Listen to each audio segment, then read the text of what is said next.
तो लोग बोलते सरकार क्या कुछ क्यों नहीं कर रही। भारत सरकार ने में जो केंद्र सरकार है उन्होंने डायरेक्ट सेलिंग के लिए अधिसूचना जारी करके डायरेक्ट सेलिंग को डायरेक्ट सेलिंग इंडस्ट्री का नाम देके गजट में शामिल करके इसको एक पहचान दी है। अब आप इसमें आकर के अपना भविष्य सुरक्षित मान चुके हैं, क्योंकि ये लीगल काम है, इलीगल काम नहीं है। क्या क्या काम किए जा रहे हैं वो मैं आपको बताऊंगा यहाँ पे स्लाइड के माध्यम से। नीति आयोग ने स्टेटमेंट दिया है डायरेक्ट सेलिंग पर विशेष जोर देने की जरूरत।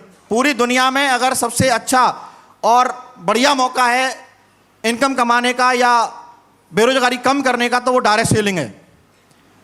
इसके अलावा गवर्नमेंट ऑफ इंडिया ने रिकमेंड किया है बहुत सारे इंस्टीट्यूट को कि आप डायरेक्ट सेलिंग के ऊपर चैप्टर लाइए, एजुकेशन दीजिए, जिससे लोग इसके बारे में अच्छे से जानकारी लें कि सही क्या है और गलत क्या है। और इट्स इंडिया नाम की मैगजीन ने बोला है कि 21वीं सदी की सबसे बड़ी क्रांति है डायरेक्ट सेलिंग उद्योग। अभी रिसेंटली 23 तारीख को फिडसी की डायरेक्ट सेलिंग की कॉन्फ्रेंस हुई और वहाँ सुरेश खन्ना जी ने जो है अपना समय दिया और उनका कहना है कि आने वाले समय में डायरेक्ट सेलिंग अगर सही तरीके से सही प्रोडक्ट के साथ काम करेगी तो बहुत बड़ा स्कोप है। मंद्रा बेदी जी बोलती हैं डायरेक्ट सेलिंग इंडस्ट्री का फ्यूचर बहुत ब्राइट है। इसकी क्लिप मेरे पास में मैं सुनवाता हूँ आपको। डायरेक्ट सेलिंग इंडस्ट्री में बहुत ज़्यादा है, तो आपको क्या लगता है इस एनर्जी को देखकर कि डायरेक्ट सेलिंग इंडस्ट्री का जो फ्यूचर है वो किस तरीके से होने वाला है? अब तो future is I have to say it is getting brighter and brighter. अब मुझे लगा कि अब ये सेकंड सेट ऑफ अवार्ड्स हैं, अभी अगले साल it will be bigger and grander than this. तो I just see the direct selling industry growing from strength to strength, and these awards, the network marketing awards, also growing along with it. तो अब अगर ये statement दे रहे हैं तो इनकी तो बात माननी पड़ेगी। अगर इनके कहने से लक्स साबुन खरीदा जा सकता है तो ये बात भी मानी जा सकती है, आगे ना। तो ये मैं नहीं बोल रहा, ये बोल रहे हैं। अभी ये इसके बारे में कितने लोग जानते हैं गजट के बारे में? गजट में अगर किसी इंडस्ट्री का एग्जिस्टेंसी है तो वो कैसा है, लीगल है कि नहीं है?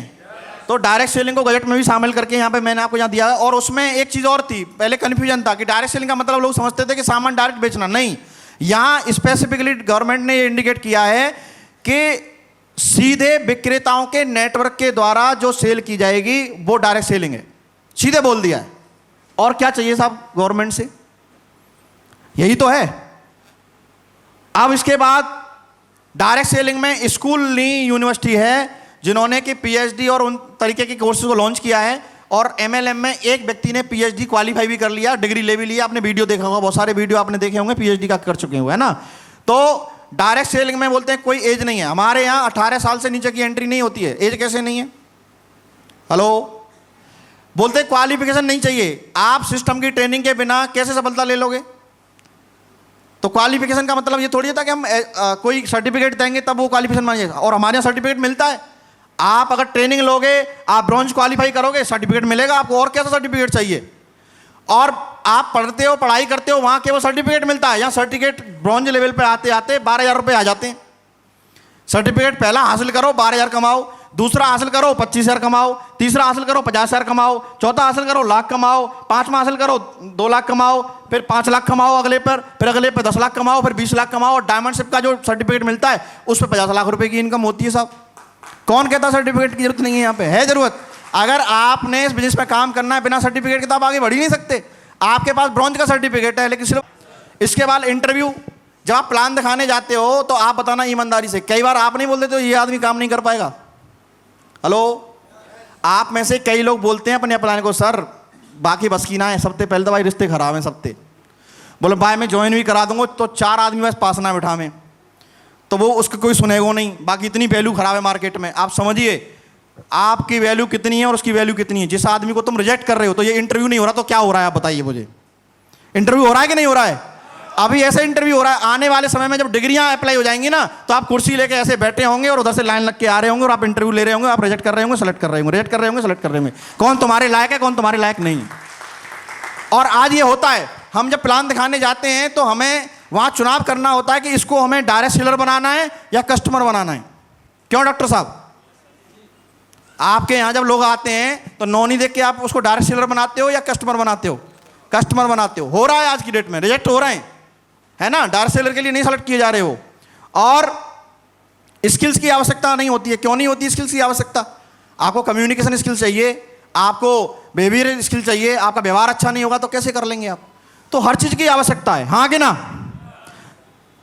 अब मैं बात करता हूं कि डायरेक्ट सेलिंग इंडस्ट्री जो है 5% के हिसाब से बढ़ रही है।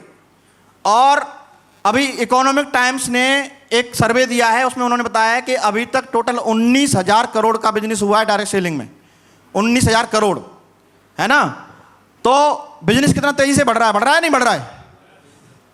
इसके अलावा एक सवाल है कि मीटिंग तो ऐसे करते हैं जैसे सिंगानिया या ओबराय की मीटिंग हो रही है। हेलो हेलो, सूट वूट में आते हैं। मुझे आप एक बताइए, किसी भी काम को करने का एक ड्रेस कोड होता है कि नहीं होता है? अगर हम कोई व्यक्ति को पुलिस में देखते हैं तो कैसे पहचान करते हैं उसकी? ड्रेस कोड से या वैसे ही? ड्रेस कोड से उसकी पहचान होती है। अगर हम किसी डॉक्टर को देखते हैं, एक आदमी जीन्स में और पैंट में घूम रहा हो और एक उसने व्हाइट कोट डाल रखा हो, तो आप उसे क्या बोलोगे? डॉक्टर बोलोगे। तो उसकी पहचान किससे हो रही है? ड्रेस कोड से हो रही है। इसके अलावा आप एडवोकेट के पास जाते हो, उसने काला कोट नहीं डाला हुआ हो, तो क्या आप उसे वकील कहेंगे? नहीं कहेंगे। उसकी पहचान किससे हो रही है? ड्रेस कोड से हो रही है। ट्रैफिक वाला आदमी है, व्हाइट ड्रेस पहन के खड़ा होता है, एक टोपी लगा के खड़ा होता है, तो आप कैसे उसका कहना मान लेते हो? और कोई भी आदमी जाके जीन्स में खड़ा हो जाए और बोले ओए रुक रुक रुक, तो बोले ओए क्या कह रहा है? और अगर कोई व्हाइट ड्रेस में खड़ा है, जी सर, निकल लेगा कोने से, हाँ कि ना? तो किसकी वजह से हो रहा है? ड्रेस कोड की वजह से हो रहा है। ऐसे ही हमारी जो पहचान है वो ये सूट वूट की हमारी पहचान है। अगर हम सूट वूट में रहेंगे तो हमारी पहचान होगी कि ये डायरेक्ट सेलर है। हमारी रेड टाई हमारा इंडिकेशन है कि हम डायरेक्ट सेलिंग में हैं। हेलो, है ना? इसके अलावा मैं बात करता हूं कि टाटा और बड़े लोग इस बिजनेस में क्यों नहीं है। देखिए, कोई भी बड़ा आदमी किसी इंडस्ट्री में कब आता है? जब उसकी दिमाग में ये चीज़ें आती हैं कि इसमें हम बहुत बड़ा बिजनेस बना सकते हैं। अभी 19,000 करोड़ का हमने टर्नओवर किया है, लेकिन अभी जो रिचेस्ट इंडियन है वो कितने का टर्नओवर कर रहे हैं अपनी अपनी इंडस्ट्री में? 7 लाख करोड़ का उनका टर्नओवर है ना? और 6 लाख करोड़ का टर्नओवर है। मैंने यहाँ टॉप 10 का दिखाया आपको, जिनमें 1 लाख करोड़ से ऊपर के टर्नओवर वाले लोग हैं। तो जो लोग ऑलरेडी अपने मार्केट में 1 लाख करोड़ रुपए का बिजनेस कर रहे हैं, एक आदमी जो 50,000 की नौकरी कर रहा है वो दुकान करने कभी चाहेगा? दुकान करेगा 1 लाख रुपए करने वाला? क्योंकि उसके लिए दुकान बहुत छोटा काम हो गया, हाँ कि ना? तो उनके लिए भी ये बहुत छोटा काम है। लेकिन आने वाले समय में ऐसा आएगा समय जिस समय डायरेक्ट सेलिंग में बहुत सारी आपको टाटा अंबानी वो दिखाएंगे और वो इसको प्रमोट कर रहे होंगे। आएगा वो समय, क्योंकि अभी वो टर्नओवर नहीं हुआ है, वो टर्नओवर हम बढ़ाएंगे। और किसी भी काम को करने के लिए पहले लोग मजाक उड़ाते हैं, फिर साथ छोड़ते हैं, फिर विरोध करते हैं, और जब आप कर जाते हो तो फिर वही लोग कहते हैं कि हम तो पहले से जानते थे कि तुम लाइफ में कुछ बड़ा करोगे। ये सिंपल सी बात है, तो आपको ये समझना होगा। अब आप मजाक से रुक जाते हैं, किसी ने मजाक मार दिया आप रूठ गए, किसी ने कुछ बोल दिया आप रूठ गए। अगर आपकी दुकान पे आके कोई दुकान खोल के आप बैठे और वो बंदा बोलता है कि तेरा मतलब सामान सही नहीं है, तो दुकान बंद कर दोगे क्या? क्या एक आदमी की राय से पूरी दुनिया बदल सकती है क्या? नहीं ना। आप अपने काम को एक आदमी की राय से कैसे बदल सकते हैं, हाँ कि ना? एक बात यहाँ बोली थी, अपने ऊपर बिलीव करिए। हमारे किसी एक लीडर ने बोला था कि अपने ऊपर बिलीव, कटरे जी बोल रहे थे, और अपने स्टूडेंट हैं जो क्या नाम है जैन जी, उन्होंने बोला था। अब होता क्या है, हमारे पास पूरी दुनिया में अगर हम बात करें तो 65 साल की उम्र तक एक आदमी की संख्या क्या होता है, 65% जो है 36% लोग जो होते हैं वो दुनिया से चले जाते हैं, और 54% लोग डिपेंड हो जाते हैं, 5% लोग जो नौकरी ढूंढ रहे होते हैं, 4% के पास पैसा होता है, 1% के पास टाइम फ्रीडम और मनी फ्रीडम होती है। तो हमें ये देखना है कि हमारा जो सपना है वो क्या है। अगर मैं इनमें पूछ दूं आप कौन सी वाली कैटेगरी में आना चाहेंगे? 1% में। लेकिन हम जो काम कर रहे हैं क्या उससे 1% में आना संभव है क्या जो हम कर रहे हैं? लेकिन डायरेक्ट सेलिंग में संभावना बन रही है नहीं बन रही है? तो हमें एक संभावना तो मिल रही है, हाँ कि ना? कर सकते हैं नहीं कर सकते हैं? अब मैं बात करूं कि ये काम समझ में क्यों नहीं आता। 2023 में एक सर्वे हुआ, उस सर्वे में ये पता लगा कि 2 लाख रुपए सालाना कमाने वाले जो लोग हैं वो औसत इनकम है। 2023 में सर्वे आया कि एक मतलब पूरे हिंदुस्तान में औसत इनकम का सर्वे क्या है, तो 2 लाख रुपए की सालाना इनकम कमाता है एवरेज एक आदमी। तो जहाँ 2 लाख रुपए सालाना की बात हो रही हो, और बात तुम उसे बोलो तुम कमाओगे साहब 30 लाख रुपए महीने में, या 22 लाख रुपए वीक में, या 18 लाख रुपए वीक में, या 10 लाख रुपए वीक में, या 1 लाख रुपए वीक में, हेलो, तो क्या समझ में आएगी बात? नहीं आएगी, क्योंकि एवरेज ज़्यादा है ना। अब एक सर्वे और है, उसमें ये बताया गया है कि सन 2047 तक एक भारत के प्रति व्यक्ति की आय 2 लाख से बढ़ के 15 लाख रुपए पहुंचने वाली है। ये दूसरा सर्वे है। एक सर्वे तो ये है कि 2 लाख रुपए की आय है, दूसरा सर्वे ये है कि ये 2047 तक कितना पहुंच जाएगी, 15 लाख। और असली डायरेक्ट सेलिंग का जो समय शुरू होगा ना, वो 2047 में शुरू होगा, जब धड़ाधड़ लोग ज्वाइन होंगे। और तब तक तुम्हारे पास मौका है, अपनी अपनी आईडी में डायमंड बन जाओ और फिर मजे करना आराम से। मौका है आपके पास में, क्योंकि 15 लाख रुपए महीने की जब बात की जाएगी तो कोई बोलेगा डायरेक्ट सेलिंग में भाई 15 लाख रुपए कमाए जा सकते हैं, तो बात को स्वीकार किया जाएगा नहीं किया जाएगा। आज स्वीकार इसलिए नहीं हो रही कि एवरेज इनकम कम है और यहां इनकम ज्यादा है। बात समझ में आ रही है नहीं आ रही है? अब एक और बताता हूं मैं आपको, अगर आपकी इनकम, आपको खुश होंगे जिन लोगों की इनकम 25,000 रुपए की है, अगर आप महीने में 25,000 रुपए महीने कमाते हैं तो आप इंडिया के टॉप 10 में आते हैं। हेलो, ये श्वेता सेंगर जी हैं, इन्होंने एक जो है सर्वे किया था, उस सर्वे में इन्होंने बताया कि 25,000 पर मंथ अगर आप कमाते हैं तो आप इंडिया के टॉप 10 में आते हैं। तो जितने लोग 25,000 से ऊपर कमाते हैं अपनी तालियां बजा लो, पहले तो टॉप 10 में आते हो आप। एक और सर्वे है, मैं आपको ये सब चीजें क्यों दिखा रहा हूं, क्योंकि आपको ये पता लगे कि हमारी भारत में एग्जिस्टेंसी कौन सी नंबर की है, हम कौन से प्रतिशत में आते हैं, है ना। अगर आप आगे का देखेंगे तो 10 लाख रुपए, 2.5 लाख रुपए से नीचे कमाने वाले लोग हमारे यहां पे 57% हैं। 57% लोग हमारे देश में 2.5 लाख से नीचे कमाते हैं। ये दैनिक भास्कर की रिपोर्ट दिखा रहा हूं मैं आपको। 2.5 से 5 लाख रुपए 18% लोग कमाते हैं, 5 से 10 लाख रुपए 17% लोग कमाते हैं, 10 से 50 लाख रुपए 7% लोग कमाते हैं, और 50 लाख से ऊपर कमाने वाले मात्र 1% लोग हैं, 1% लोग। और यहां मैंने एक स्लाइड बताई थी कि अगर आपको कोई कौन सी कैटेगरी में आना चाहो तो 1% में आना चाहोगे, या उसमें आपने 1% का चुनाव किया था, आप डायमंड से चुनो, साल के आप 50 लाख से ऊपर कमाएंगे तो आप इस कैटेगरी में आने का आपको संभावना है, आप आ सकते हैं। आ सकते हैं नहीं आ सकते हैं? मैं आपको ये कोई मोटिवेशन की बात नहीं कर रहा, क्योंकि डायरेक्ट सेलिंग में एक सवाल किया था, बहुत मोटिवेशन होता है, और मोटिवेशन से घर नहीं चलता, घर चलता है नोट से। हेलो, तो वो नोट के लिए मैंने एक बात बोली, सही बात अगर आप करेंगे, आप फील्ड में जाके सही बात रखेंगे, सही बात बताएंगे तो लोगों को समझ में आएगी। आपको समझ में आ रही है नहीं आ रही है? अब मैं बात करता हूं कि फाइनेंशियल ईयर 2047 तक ये उम्मीद की जा रही है कि टैक्स फाइल करने वाले 50 लाख रुपए से 1 करोड़ वाले जो लोग हैं वो 0.5% होंगे, और 0.075% 1 करोड़ से ऊपर की आय सीमा में चले जाएंगे। 2023 में कुल 1,93,800 लोगों ने 1 करोड़ रुपए से ऊपर की इनकम बताई है। इंडिया में 1,93,800 लोग मात्र ऐसे हैं जिन्होंने कि अपनी इनकम जो है 1 करोड़ रुपए दिखाई है।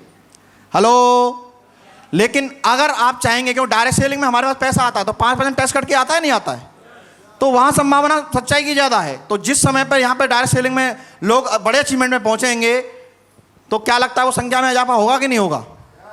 कोई गारंटी ले ना ले, कोई जिम्मेदारी ले ना ले, लेकिन मैं ये बोलता हूं हम डायरेक्ट सेलिंग वालों को ये जिम्मेदारी लेनी चाहिए कि जो भी हमारे साथ में आया है, एक कमिटमेंट हम लें कि मैं डायमंड बनाऊंगा, और अपने नीचे जो दो लोग आपके साथ में उनसे कमिटमेंट कर लो कि तुझे बना के छोड़ूंगा। अगर आपने ये कमिटमेंट कर लिया तो आप इसमें आ जाएंगे, इस वाली कैटेगरी में आ जाएंगे। ये स्लाइड आपको बार बार बताई जाती है कि 1950 में 20 रुपए में काम चलता था, फिर जो है 70 आया, अब 200 रुपए हो गया। ये आप प्लान में बताते नहीं बताते? सारे लोग बताते नहीं बताते हैं? तो ये मैं वही बात कर रहा हूं आपसे। अब एक सवाल आता है कि ये सपने बेचने का बिजनेस है, नौकरी में तो यहां कोई कुछ समझता ही नहीं किसी को। कई बार मेरा एक दोस्त है, वो मुझसे एक बात बोलता है, बोले यार तेरी डायरेक्ट सेलिंग की मैंने बहुत सारी वीडियो देखी हैं, और वो नौकरी को तो कुछ समझते ही नहीं है, नौकरी के बारे में तो कुछ भी बोलते रहते हैं। तो मैंने कहा कि ऐसा नहीं है, मैं कभी नौकरी को खराब नहीं मानता। नौकरी नहीं होती तो मैं इस बिजनेस में नहीं होता, नौकरी नहीं होती तो मैं इसमें कामयाब नहीं बनता, नौकरी नहीं होती तो ओम प्रकाश जी मुझे नहीं मिलते, नौकरी नहीं होती तो मैंने जो सुबह 9 बजे से जाकर के रात को 12 बजे तक काम किया, काम की क्या अहमियत है और काम करने के बाद कितना पैसा मिलता है इसकी अहमियत मुझे पता नहीं होती। अगर आदमी को सेट अगर कोई चीज़ करती है तो वो नौकरी करती है, नौकरी में जाके आदमी को समझ में आता है कि असली ज़िंदगी क्या है। मैंने कभी नहीं बोला नौकरी खराब है, मेरे जितनी भी आप स्पीच उठा के देखोगे मैंने कभी नहीं बोला, मैंने उसको बोला ये बात। सवाल ये है कि लोग उसको रखने का तरीका नहीं जानते। सवाल ये है कि मंजिल और मिशन क्या है। अगर हमें चांद पे जाना है चांद पे जाके हम साइकिल की कितनी भी तारीफ कर लें, चांद पे जाने के लिए साइकिल की हम कितनी तारीफ कर लें, साइकिल बहुत बढ़िया है, बिना तेल के चलती है, खर्चा पानी कम लगता है, सबसे बढ़िया वाहन है, और आप चलाओगे तो आपका शरीर भी स्वस्थ रहता है। बताओ कितना बढ़िया वाहन है कि नहीं है? लेकिन मिशन क्या है? मिशन चांद पे जाना है। तो क्या पॉसिबल है? तो सवाल इतना सा ही है कि अगर आपके सपने बड़े हैं, आपको बड़ा काम करना है, तो वो नौकरी से संभव नहीं है। इतनी सी बात है, हाँ कि ना? और हर आदमी का एक लेवल ऑफ सेटिस्फैक्शन होता है कि एक आदमी 10,000 रुपये में भी खुश है, एक 20 में भी खुश है, एक 30 में भी खुश है। तो आपका जो खुश होने का जो एक स्टैंडर्ड है वो क्या है? हेलो? और आपका खुश होने का जो स्टैंडर्ड था ना, वो लाखों रुपए महीने था, इसलिए इस फंक्शन में आप बैठे हैं, इसीलिए बैठे इस फंक्शन में। आपके स्टैंडर्ड को चेक करने की आवश्यकता नहीं है, आपका ऑलरेडी है, इसलिए आप इस फंक्शन में हो। जिनका नहीं है वो नहीं है, हाँ कि ना? यस या नो? तो समझ में आ रहा है ये बात? नहीं आ रहा है? तो हमें किसी की नौकरी को गलत नहीं बताना है, नौकरी सारी अच्छी होती हैं, सब बढ़िया होती हैं, लेकिन मंजिल क्या है, मिशन क्या है, उस पर डिपेंड करता है कि व्यक्ति किस तरीके से जाने वाला है। तो नौकरी के बहुत सारे फायदे हैं। पहला फायदा यह है कि एक आदमी बेरोजगार जो होता है उसको रोजगार मिल जाता है, तो उसके सामने से बेरोजगार का टैग हट जाता है, एक फाइनेंशियली बैकअप मिल जाता है आदमी को काम करने के लिए। मैं इस बिजनेस में था, मुझे शुरुआत में नौकरी में 5,619 रुपये मिलते थे। मैंने आपको अपने बारे में बताया, किसान परिवार से था। तो इस बिजनेस में शुरुआत में काम करने के लिए आपको टूल्स खरीदने हैं। तो टूल्स खरीदने के लिए क्या चाहिए? पैसा चाहिए। आपको 4 लोगों को लेके जाना है, क्या चाहिए? पैसा चाहिए। तो वो बैकअप मिला।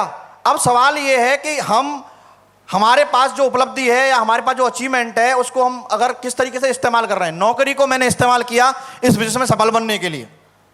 आपको छत पे जाना है, आपको सीढ़ियों का इस्तेमाल करना पड़ेगा। आपको डायमंड पे जाना है, तो आप आज जिस प्रोफेशन में, उस प्रोफेशन का सही तरीके से अगर आप इस्तेमाल करते हैं तो आप जल्दी से जल्दी डायमंड शिप ले सकते हैं। आपको डिसाइड करना है कि आपको अपने प्रोफेशन का इस्तेमाल कैसे करना है, क्योंकि सीढ़ियां हैं वो हमारे लिए। नौकरी सीढ़ी का काम करती है। आप नौकरी में होते हैं, आपका एक चेहरा होता है, आपकी एक पहचान होती है, आपको 4 लोग बिठाना पसंद करते हैं। अगर एक बेरोजगार आदमी घूम रहा होता है, उसे कोई बिठाना पसंद नहीं करता। और इसीलिए जो बेरोजगार लोग हैं, स्टूडेंट लोग हैं, उन्हें इस बिजनेस को डेवलप करने में टाइम लगता है। इसीलिए हम लोगों को बोलते हैं, जब लिस्ट में हम ट्रेनिंग देते हैं कि आप 4 स्टार कैटेगरी की लिस्ट बनाइए। बोलते नहीं बोलते हैं? क्यों बोलते हैं? क्योंकि वहां एक रेपो है, वहां उसका व्यवहार है, उस व्यक्ति के अंदर स्किल्स हैं, उस व्यक्ति के अंदर बहुत सारी कलाकारियां हैं, और उन कलाकारियों का इस्तेमाल करके वो व्यक्ति जल्दी से डायमंड बन सकता है। और जब संख्या बढ़ेगी, एक समय आएगा कि स्टूडेंट का इंटरव्यू आप लेंगे और चेक करेंगे कि ये डायमंड बनने लायक है, तो मैं साला जान तान सब लगा दूंगा, डायमंड बना के दिखाऊंगा। एक सवाल बोला जाता है कि यार डायरेक्ट सेलिंग में बिना पैसे के डायमंड नहीं बनाए जा सकते क्या? बनाए जा सकते हैं। मैं बोल रहा हूं इस बात को, और आप भी बोल सकते हैं। अगर सामने वाले में आपको ये कमिटमेंट दिख जाए कि सामने वाला डायमंड बनेगा, तो कितने लोग उसकी कोड को जनरेट कर देंगे? हेलो? अगर आपको ये पता लग जाए कि ये मेरा लेफ्ट में आपकी एक लेग ढीली पड़ रही है, लटकी हुई है वो ऐसे, और आपको पता लग जाए कि ये आदमी पैसा नहीं है लेकिन दमदार आदमी है और ये डायमंड बनेगा, आपके अंदर से ये आवाज है, कितने लोग उसको सपोर्ट करने के लिए तैयार हैं? तो अब सवाल ये आता है कि आप सबने हाथ खड़ा कर दिया, तो डाउट किस पे है फिर? डाउट किस पे है? डाउट उस आदमी पे है, अपने पे नहीं है। अरे उस पे है कि ये निकम्मा है, मैंने पैसे लगा दिए, मैंने इसकी परचेजिंग भी करवा दी, ये काम करेगा कि नहीं करेगा? हेलो? तो आप अभी भी रिजेक्ट कर रहे हो उसको, हाँ कि ना? ये है प्रॉब्लम। तो आपको अगर ऐसा लगता है ना कि इंटरव्यू लेने के लिए आप लो, बिठाओ अपने सामने, बोल तू कसम खा या डायमंड शिप की, मैं तुझे जो सपोर्ट चाहिए मैं देने के लिए तैयार हूं। लो इंटरव्यू, किसने मना किया? करो पूरी तरीके से, क्या प्रॉब्लम है उसमें? हेलो? समझ में आ रहा है नहीं आ रहा है? तो डायरेक्ट सेलिंग में पैसे की आवश्यकता नहीं, जिगरे की आवश्यकता है। जिगरा होगा तो डायमंड शिप मिलेगी, पैसे की कोई आवश्यकता नहीं। नो नीड ऑफ परचेजिंग, कोई जरूरत ही नहीं है। आज तो रीसेल और आ गया है ना? चरण सिंह जी बहुत मोटा छापते हैं रीसेल में, है लाखों रुपए छाप देते हैं महीने में। धुआंधार नौनी के ऑर्डर जाते हैं इनके। डॉक्टर साहब हैं, कितना टर्नओवर? 20-30 हजार रुपए कमाते हैं, देखो रीसेल से, है ना? तो आज बहुत सारे ऑप्शन आ गए हैं। रीसेल का सामान कहाँ मंगाओगे? जो दमदार आदमी मिल जाए उसकी आईडी डाल दो, उसे मंगा लो, होगी ज्वाइनिंग उसकी। हेलो? तो क्या पैसा लगता है डायमंड इसके लिए? नहीं। अभी इंटरव्यू शुरू हो गए, आप लोगों ने इंटरव्यू शुरू कर दिए, और इंटरव्यू नहीं तो आप बताओ, सामान तो मंगाते हो आप, किसी की ज्वाइनिंग लगा के मंगा सकते हो। तुमसे लोग मना करते हैं नहीं करते हैं? हेलो? अब मान लो आपको नॉन ही मंगानी है, आपने 8-10 नॉन ही मंगा ली, कोड जनरेट हो गया उसका, तो डालते क्यों नहीं हो? क्योंकि तुम्हें भरोसा खुद पे तो है, उस पे नहीं है। हेलो, खुद पे भरोसा है, उस पे नहीं है, इसलिए नहीं कर रहे हो काम। जिस दिन उस पे भरोसा हो जाएगा ना, और भरोसा कैसे होगा? चेक करने से। सामने वाला चेक करोगे ना, तभी तो ऐसे पैसे कैसे लगा दोगे, हाँ कि ना? तो कहने का मतलब क्या है कि बिजनेस में आपके पास पोटेंशियल बहुत तगड़ा है। गर्व का बिजनेस है, दमदारी का बिजनेस है, शर्म का बिजनेस नहीं है, गर्व का बिजनेस है। किसका बिजनेस है? गर्व का है। आप दमदारी के साथ में बोल सकते हैं, तू आ मेरे संग में, मैं करता हूं तेरे संग काम। दमदार मिले तो सही कोई, हाँ कि ना? तो ये सब मिथ्या चीजें हैं, गड़बड़ चीजें हैं। अब डायरेक्ट सेलिंग में आपको टाइम फ्रीडम, मनी फ्रीडम दोनों मिल सकती है। ये आपको डिसाइड करना है कि आपको लेना है कि नहीं लेना है। हर एक आदमी हमारे इस बिजनेस में जिसकी उम्र 18 साल से ऊपर की है, वो हमारा प्रोस्पेक्ट है, वो हमारा कस्टमर है, हर एक आदमी, है ना? और create your network of product users at least one time if they consume your product regular, this is the best way two of finance freedom. मतलब कहने का क्या है कि अगर आप किसी को एक बार सामान दे देते हो, किसी आदमी को एक बार सामान दे देते हो, सामान कैसा है हमारा? सामने से फीडबैक कैसा आता है? बढ़िया आता है कि नहीं आता है? अब आपने उसको पेस्ट दे दिया, साबुन दे दिया, सूट लेंथ दे दिया, है ना, या आपने साड़ी दे दी, या आपने कुछ भी दे दिया, अब उसे वो दोबारा यूज करने के लिए अगर यूज करता है तो उसकी रीसेल इनकम भी जनरेट होगी, होगी कि नहीं होगी? तो हम उस पर बात करेंगे। कल हमारी मीटिंग है तो उसमें हम बात करेंगे उस चीज को लेकर के। और एक चीज और बोलती है कि यहां प्रोडक्ट मार्केट से महंगा मिलता है। यह बोला जाता है कि सेफ शॉप में मार्केट से महंगा प्रोडक्ट मिलता है। क्या यह सच है? मैं आपसे पूछ रहा हूं, क्या यह सच है? क्योंकि जो नॉनी बेचते हैं वो जानते हैं महंगा मिलता है, सस्ता मिलता है ना? क्यों जितने में खरीदते हैं उतने में नहीं बेचते, ये मुझे भी पता है। तो अगर महंगा होता तो जितने में खरीदना है वही नहीं बिकता है। तो बताओ महंगा है सस्ता है? अरे बेचने वाले क्या क्या बेच रहे हैं देखो, आपके सामने लगा हुआ है। 90 रुपए में बिक रहा कंडा गोबर का, जिसको आप देख के नाक मुंह बंद कर लेते हो, और ऑनलाइन है हो रहा है, ये घर पर डिलीवरी होगी इसकी, है? अभी टमाटर का सीन चला था, टमाटर कितने रुपए के लिए पहुंच गया था? होशियारपुर में 244 का बिका था। मैं सर्वे दिखा रहा हूं आपको, मैं फैक्ट और फिगर से बात करता हूं, ऐसे फालतू में नहीं बोलता। ये अमर उजाला की रिपोर्ट है। 244 रुपए में बिका भाई साहब। लेकिन क्या सॉस महंगी हुई सेफ सॉप की? उस समय पे जब सेफ सॉप टमाटर 200 रुपए किलो चल रहा था, सेफ सॉप ने क्या अपनी सॉस महंगी की? तो क्या लगता है आपको, सेफ सॉप दमदार है कि नहीं है?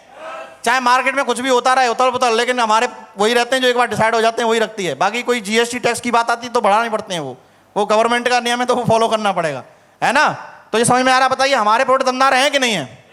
सस्ते हैं या महंगे हैं? आवाज नहीं आ रही आपकी। अगर सस्ते हैं तो जोर से बोलो ना फिर। सस्ते हैं कि नहीं है? तो सस्ते मिल रहे हैं तो मेरा सवाल आपसे है, क्या आपका पड़ोसी हमारा पेस्ट इस्तेमाल करता है? क्या आपका पड़ोसी साबुन इस्तेमाल करता है? क्या आपका पड़ोसी हमारे सेफ शॉप के जीरे की जो है सब्जी बनाता है? हेलो, नहीं बनाता। और यही मात खा रहे हैं हम डायरेक्ट सेलर तो बन चुके हैं, लेकिन हम प्रमोटर नहीं बने। मतलब एक शाहरुख खान को आके जीरे का पैकेट लेने में कोई दिक्कत नहीं है, एक क्रिकेटर को आके ड्रीम 11 पर टीम बनाओ कहने में शर्म नहीं है। और बस लास्ट में लाइन चलती है, ये जोखिम भरा काम है, थोड़ा सावधानी से करें। हेलो, वो तो छोटी सी लाइन चला के निकल लेते हैं, लेकिन कई सारे स्टूडेंट उसमें फंस जाते हैं ड्रीम 11 में, और वो बोलते हैं 50 रुपए का कूपन फ्री मिलेगा पहली बार अगर लॉगिन करोगे तो, और उस चक्कर में मर जाता है आदमी। फिर 50, फिर 100, फिर 200, फिर 300, फिर 500, फिर 1000, फिर ऐसे करते करते मालूम पड़ा कि कहाँ गया, खेल हो गया, ड्रीम 11 हो गया उसका। हेलो, यस या नो? लेकिन यहाँ पे मैं बता रहा हूँ, डायरेक्ट सेलिंग में भी एक लाइन चलती है नीचे। डायरेक्ट सेलिंग भी बहुत जिम्मेदारी भरा काम है। डायरेक्ट सेलिंग भी बहुत जिम्मेदारी भरा काम है। अनसुलझे कच्चे लोग थोड़ा जरा सावधानी से करें इसको। समझ में आ रही है नहीं आ रही बात? तो सावधानी बहुत जरूरी है, क्योंकि ये बिजनेस है। अब एक सवाल आती है, आदमी को भगवान ने जो सांसें बख्शी हैं लगभग 80 साल में मानता हूं, अगर कोई बीच में दिक्कत ना हो तो 80 साल काट लेता आदमी, और 80 साल के जाने के बाद में आदमी को कोई तकलीफ नहीं होती। जो उसके मतलब जो है उसको जलाने के लिए आते हैं या मुखांदी करने के लिए आते हैं, उनको ये कहने में दिक्कत नहीं, हाँ कितनी 80, हाँ ठीक कोई बात नहीं। फिर बोला अरे वो राजनीति में वहाँ ऐसा हो रहा है, उसके बेचारे वो गया है, उसके बारे में कोई बात नहीं करता 80 साल वाले के में। वो जो हैं उनके बारे में बात की जाती है, हाँ कि ना। अब देखो क्या है, 80 वर्ष में से 40 वर्ष सोने में निकल जाती हैं। एक आदमी अगर 80 साल जीता है तो 40 साल चली गई सोने में, और 10 वर्ष जो चली गई खेलने में। बचपन में खेलता आदमी, क्या करता है, हाँ कि ना। और 10 वर्ष का बुढ़ापा, बची कितनी साल, 7 वर्ष में उसको ये समझ में आता है कि ज़िंदगी क्या है, लोग क्या हैं, माहौल क्या है, ये समझने में उसको टाइम निकल जाता है 7 साल का, जिसमें वो पढ़ रहा होता है, लिख रहा होता है, नौकरी ढूंढ रहा होता है, शादी कर रहा होता है, बच्चे कर रहा होता है ना। ये सारे काम शामिल हैं। अब काम करने के लिए समय कितना बचा, 13 साल, मात्र 13 साल बचे आपके पास काम करने के लिए। और इस 13 साल में भी आदमी नाक मुंह सकोड़ता रहता है। ये 13 साल होते हैं जिंदगी के। अगर आपने 13 साल में बता रहा हूं, अगर आपने यहां दिया तो 13 साल आपके लिए, आपकी पीढ़ियों के लिए भविष्य सुरक्षित करने की ताकत रखते हैं, अगर आपने सही तरीके से काम किया तो। अब 80 वर्ष क्यों मिले आदमी को, 80 वर्ष मिले क्यों, यह भी एक सवाल है। भगवान ने क्या है, पूरी दुनिया को जो है ब्लेस किया आयु दे करके कि भाई हम ब्लेस कर रहे हैं आपको। तो उन्होंने 4 लोगों को मतलब जो है सबसे पहले किया, सबसे पहले डॉग को, फिर गाय को, फिर बंदर को, फिर आदमी को। तो क्या हुआ, सबसे पहले इस प्राणी का जो है आविष्कार किया गया परमात्मा के द्वारा। तो बोला कि भाई तेरा काम क्या होगा, तो ये क्या कर रहा है आपको दिख रहा ही है, भौंकना इसका काम है ना। आयु कितनी दी गई इसको, 20 वर्ष।